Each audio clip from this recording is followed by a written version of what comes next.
Angan-angan itu bukan cuma disampaikan atau diinginkan oleh orang yang hidup. Bahkan orang yang mati pun punya angan-angan. Jenazah orang yang mati itu punya angan-angan.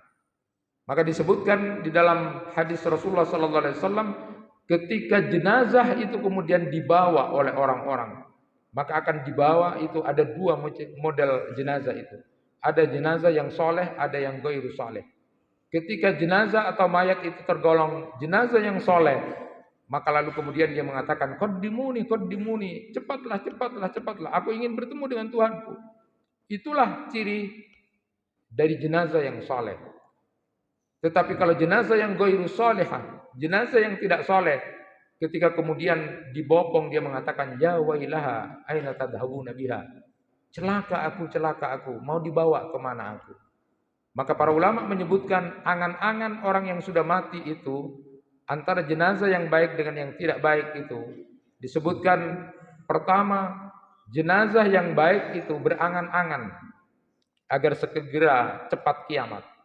Jadi kalau jenazahnya itu baik, dia berangan-angan, kata Nabi Shallallahu Alaihi Wasallam dalam riwayat hadis itu, dia berkeinginan untuk cepat-cepat kiamat. Kenapa? Karena di alam barzah sudah ditampakkan tempat duduknya nanti di surga, kedudukannya nanti di surga. Diberitahu itu sehingga kemudian dia cepat-cepat ingin kiamat. Tetapi kemudian oleh malaikat disebutkan tenang dulu, belum waktunya.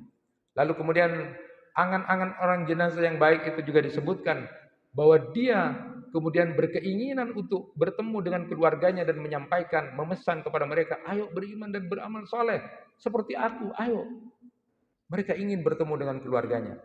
Dan di dalam riwayat yang lain juga disebutkan, mereka juga ingin bertemu dengan sahabat-sahabatnya, kawan-kawannya untuk mengabari kedudukannya itu. Tetapi itu hanya sebuah angan-angan, karena sudah berhenti di situ.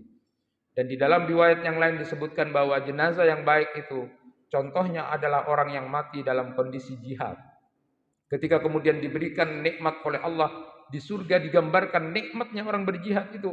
Maka lalu dia kemudian berangan-angan untuk kembali hidup ke dunia, diberi nyawa 10 kali, mati lagi, berjihad lagi, mati lagi, karena tahu kedudukannya orang yang berjihad itu. Di dalam riwayatnya Jabir bin Abdullah itu juga disebutkan, ketika Jabir bin Abdullah kemudian kelihatan sedih, lalu ditanya oleh Rasulullah, kenapa engkau bersedih? Karena ayahku mati, jenazahnya kemudian menjadi orang yang menjadi syahid, sedangkan dia meninggalkan anak-anak dan meninggalkan hutang. Tapi Nabi Shallallahu Alaihi Wasallam menghibur, tahukah apa kedudukan ayahmu? Ketika aku kemudian dikabarkan oleh Allah, ayahmu itu bisa berbicara tanpa tabir,